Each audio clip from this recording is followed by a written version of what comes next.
Chapter 999. In the past 3 years, two major events had taken place. The first was the sudden emergence of Scarlet Mist Island and the large-scale development of the North Sea's cultivation world. This greatly alleviated the shortage of fire-attribute spiritual materials in the North Sea's cultivation world. Furthermore, there were a variety of spiritual materials in the volcanic region and the reserves were abundant. Not only did it attract the entire North Sea's cultivation world to take the risk to develop the island, but many cultivators from the East Sea and Middle-earth also came. Due to Zhenling, the various sects in the North Sea began to divide up Scarlet Mist Island prematurely.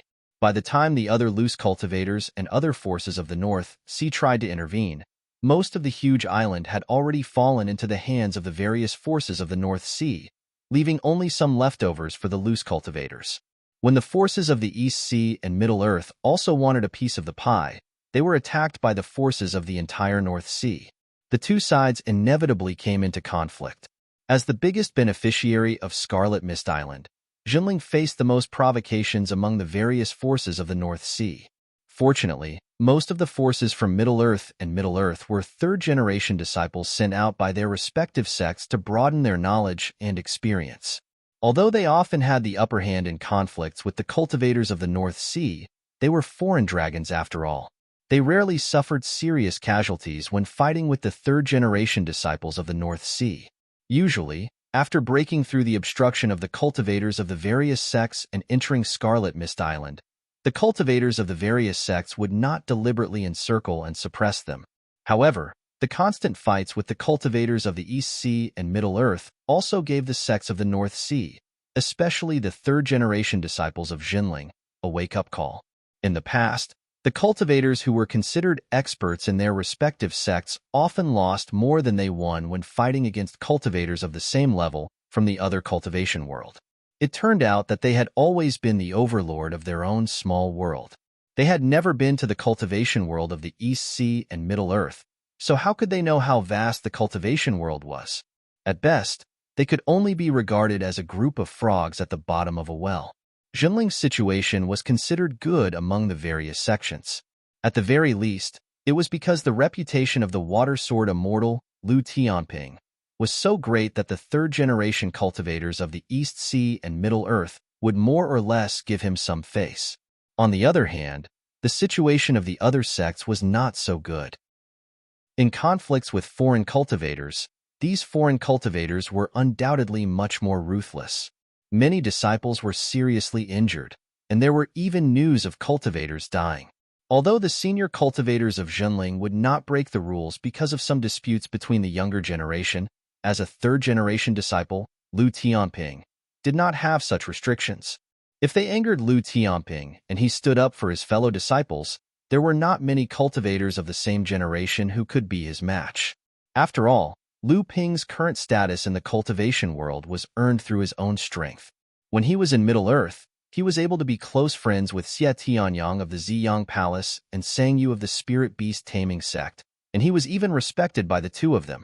Moreover, the three of them had a glorious battle record of fighting against a mid-Dharma adept of the Tenma people. Even now, Lu Ping was still suspected of killing the young clan leader of the Tenma people. After Lu Ping advanced to the Dharma stage, not only did he master supreme magic, but he also defeated a mid-Dharma adept who also had supreme magic. He first defeated Bai Jishan on Frost Island, and then fought a battle with Wu Shihuan and Yuan Feixiang to a draw. Xie Tianyang, Sang Yu, Bai Jishan, Wu Shihuan, and Yuan Feixiang were all recognized as the best of the third-generation cultivators in the cultivation world. They were also the future great cultivators of their respective sects, and they were the pillars of their sects. And Lu Ping was able to become close friends with these people, or even fight to a draw. This kind of battle record was confirmed by the people involved, and it was spread by people with intentions. This made Lu Ping the best of the third-generation disciples in the entire cultivation world, and he had long become one of the few elite cultivators with the highest status among the third-generation cultivators in the cultivation world. And through the accounts of these foreign cultivators, the third-generation cultivators in the North Sea cultivation world finally had a better understanding of Lu Ping's real status in the cultivation world. This understanding undoubtedly became a greater blow to the cultivators of the same generation in the North Sea.